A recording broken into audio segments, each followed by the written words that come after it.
샬롬, 하나님과 동행하는 새벽기도회 달라스 임마누엘 교회 권성철 목사입니다. 오늘도 하나님과 동행하며 풍성함을 누리시는 저와 여러분이 되시길 주님의 이름으로 축복합니다. 오늘 말씀은 열왕기상 3장 5절에서 14절까지의 말씀입니다. 기브온에서 밤에 여호와께서 솔로몬의 꿈에 나타나시니라. 하나님이 이르시되 내가 내게 무엇을 줄고 너는 구하라. 솔로몬이 이르되 주의 종 내 아버지 다윗이 성실과 공의와 정직한 마음으로 주와 함께 주 앞에서 행함으로 주께서 그에게 큰 은혜를 베푸셨고 주께서 또 그를 위하여 이 큰 은혜를 항상 주사 오늘과 같이 그의 자리에 앉을 아들을 그에게 주셨나이다. 나의 하나님 여호와여, 주께서 종으로 종의 아버지 다윗을 대신하여 왕이 되게 하셨사오나 종은 작은 아이라 출입할 줄을 알지 못하고 주께서 택하신 백성 가운데 있나이다. 그들은 큰 백성이라 수요가 많아서 셀 수도 없고 기록할 수도 없사오니 누가 주의 이 많은 백성을 재판할 수 있사오리이까.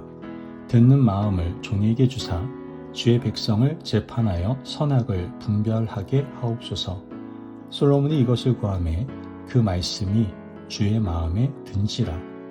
이에 하나님이 그에게 이르시되 내가 이것을 구하도다.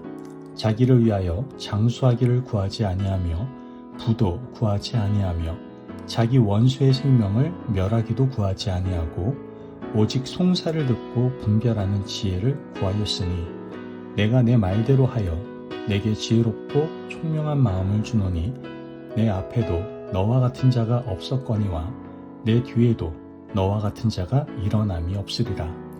내가 또 내가 구하지 아니한 부귀와 영광도 내게 주노니 내 평생의 왕들 중에 너와 같은 자가 없을 것이라. 내가 만일 내 아버지 다윗이 행함같이 내 길로 행하며 내 법도와 명령을 지키면 내가 또 내 날을 길게 하리라. 아멘. 하나님의 말씀입니다. 여러분, 우리가 아침에 눈을 뜨면 마음속에서 자연스럽게 좀 소원 같은 게 올라오지 않습니까? 오늘은 좀 덜 지치게 해주세요. 일이 좀 잘 풀리게 해주세요. 관계가 좀 편안했으면 좋겠어요. 우리는 매일 소원을 품고 살아가게 되죠. 그리고 그 소원은 되게 현실적입니다. 먹고 사는 문제, 성취, 인정, 안전, 다 필요하죠. 그런데 오늘 본문은 하나님 앞에서 소원을 말하라는 아주 독특한 장면을 보여주고 있는 것을 알게 됩니다. 솔로몬이 기브온에서 제사를 드리던 밤, 하나님이 꿈에 나타나서 말씀하십니다. 내가 내게 무엇을 줄고 너는 구하라. 왕이 된 지 얼마 되지 않은 젊은 솔로몬에게 하나님께서 원하는 것을 말해보라고 하십니다. 여러분이라면 무엇을 구하시겠습니까? 이 질문은 단지 무엇이 필요하냐 이 질문이 아닙니다.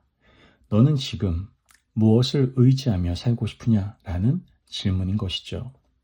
솔로몬은 먼저 자신이 얼마나 작고 부족한지를 고백합니다. 나는 작은 아이라 출입할 줄을 알지 못하고 라는 이 고백. 이 고백은 실제 나이가 어리다는 뜻이라기보다는 왕의 자리가 얼마나 무겁고 두려운지에 대한 마음의 진실을 표현하고 있는 겁니다. 그리고 솔로몬은 이렇게 구합니다. 주의 종에게 듣는 마음을 주사 주의 백성을 재판하여 선악을 분별하게 하옵소서.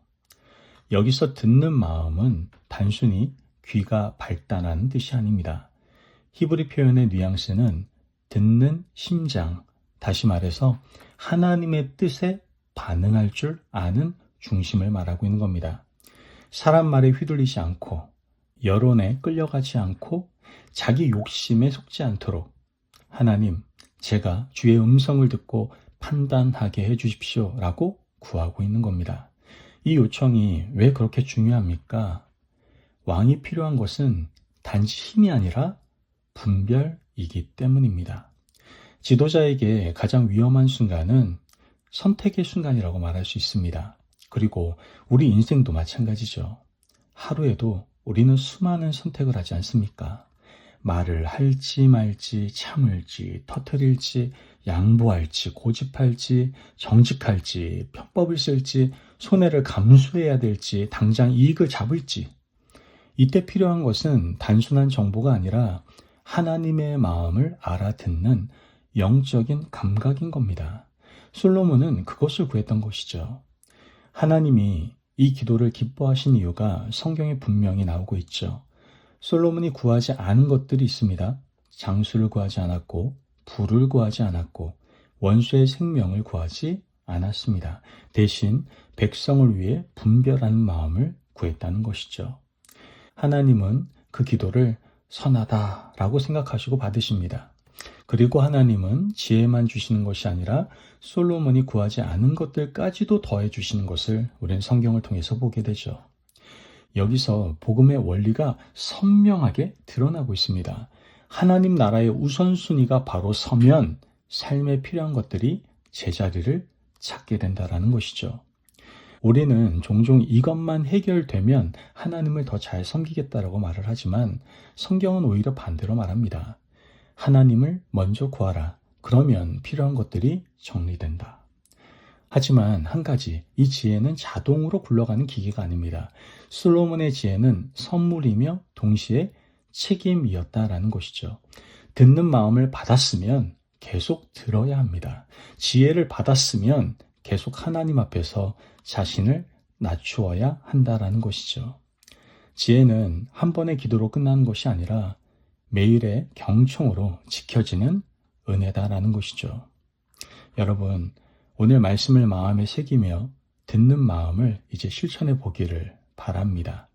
먼저 결정해야 할 일이 떠오를 때 어떻게 해야 됩니까?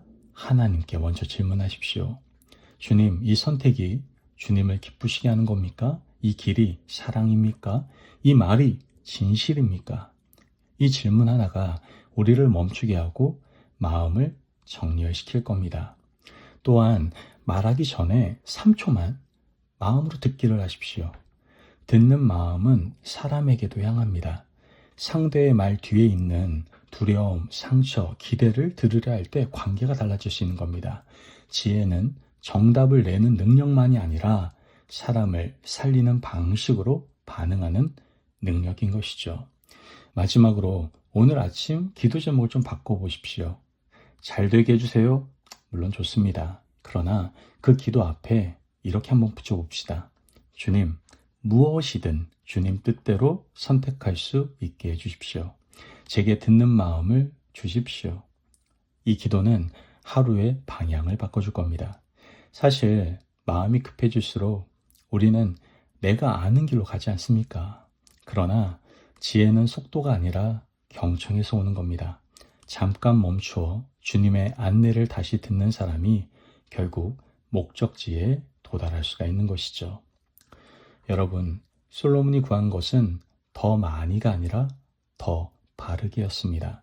더 큰 힘이 아니라 더 깨끗한 마음이었죠. 하나님이 기뻐하시는 기도는 화려한 말이 아니라 하나님 앞에 서는 중심입니다. 여러분, 오늘 하루도 우리는 선택의 연속 가운데 살아갈 겁니다. 그때마다 우리에게 필요한 것은 내가 옳다는 확신이 아니라 주님을 듣고 싶다는 겸손이어야 합니다. 하나님은 오늘도 우리에게 말씀하십니다. 내가 내게 무엇을 줄고 너는 구하라. 오늘 우리는 구합시다. 주님, 제게 듣는 마음을 주옵소서. 아멘. 기도하겠습니다. 사랑이 많으신 하나님 감사합니다. 오늘도 우리에게 귀한 말씀의 은혜 허락하심을 감사합니다. 하나님, 오늘도 제게 말씀하시는 하나님 앞에 섭니다. 제 욕심과 불안을 따라 선택했던 마음을 내려놓게 하시고 솔로몬처럼 듣는 마음을 주셔서 선악을 분별하게 하옵소서. 사람의 소리보다 주님의 뜻을 먼저 듣게 하시고 말과 결정 속에 주님의 지혜가 흐르게 하여 주옵소서. 오늘 하루 주님을 기쁘시게 하는 길로 걸어갈 수 있는 제가 될 수 있도록 인도하여 주옵소서. 감사하며 예수님의 이름으로 기도합니다. 아멘. 오늘도 하나님과 동행하며 풍성함을 누리시는 저와 여러분이 되시길 주님의 이름으로 축복합니다. 여러분, 하나님은 가장 필요한 것을 구하는 사람에게 삶 전체를 맡기실 만큼 기뻐하십니다. 오늘 하루 듣는 마음을 가지고 하나님께서 원하시는 하루의 삶을 살아가시길 바랍니다. 말씀 안에서 승리하십시오.